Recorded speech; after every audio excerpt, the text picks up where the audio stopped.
E vamos falar um pouquinho agora sobre os critérios e os scores clínicos que a gente vai poder usar, né, para diagnosticar a sepse. O CIRS é o critério, começando do mais antigo, né, que é o CIRS, então é o critério mais antigo. Ele usa basicamente sinais vitais e um critério laboratorial. Ele é bastante sensível, então ele é muito bom para triagem.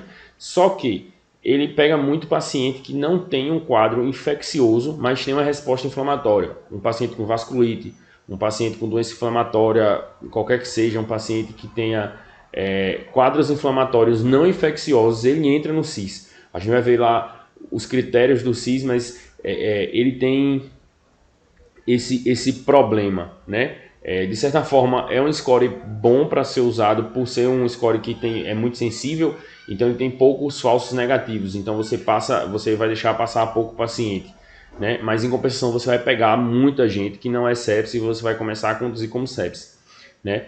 Ele termina que isso aí é um problema dele, mas em muitos lugares ele ainda é usado.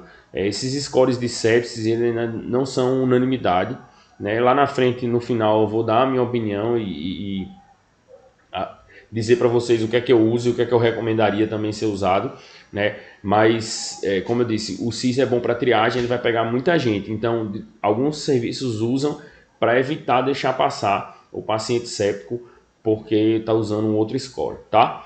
Ele tem também um problema porque ele precisa do critério laboratorial, então muitas vezes a gente demora a ter um critério laboratorial, então pode ser que você não consiga fechar os critérios de CIS rápido, né? Então isso aí também é um ponto negativo dele. Aqui o que a gente usa, né, o que é usado, o que é definido como CIRS, né, a gente precisa ter pelo menos 2 desses aí, ou temperatura acima de 38,3, né, o paciente com febre ou hipotermia abaixo de 36, né, paciente com frequência cardíaca acima de 90, frequência respiratória acima de 20, né, leucocitose ou leucopenia, né, e alteração do estado mental.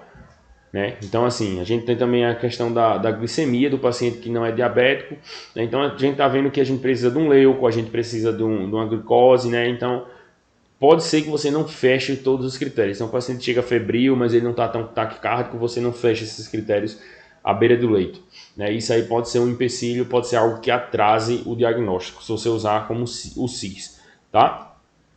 Na época que ele foi desenvolvido, no período que ele era usado, né, existia essa definição, né, de sepse grave e choque séptico.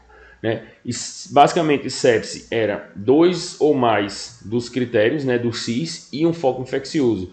Então o paciente chegava lá com uma condensação, tosse, febre, taquicárdico e uma condensação no raio-x. Então você tinha um quadro de um paciente com síndrome da resposta inflamatória sistêmica, né, com um foco infeccioso, né?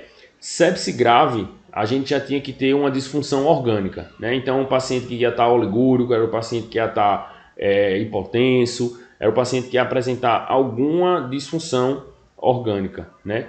E o choque séptico era o paciente que ficava hipotenso, refratário à ressuscitação volêmica, né? Já desde o começo já existia toda essa questão de você ter que expandir o paciente, fazer volume, né, no paciente séptico rápido. Então o paciente que não respondia a volume era o paciente que era tratado como choque séptico, tá? Então era meio que uma escadinha.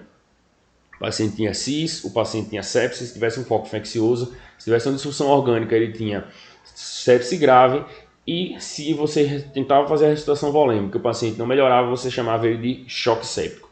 A gente vai ver que essas definições aí mudaram um pouquinho, né? Mas é interessante você conhecer isso aí, porque dependendo do lugar onde você vai trabalhar, o serviço pode usar o critério como CIS. Por exemplo, eu trabalho num hospital em que os pacientes sépticos, eles têm a triagem é feita pelo CIS. Então não adianta você decorar o resto e não saber de nada do CIS ou não entender como é que ele funciona, que você vai ter que trabalhar de acordo com as regras do seu serviço, né?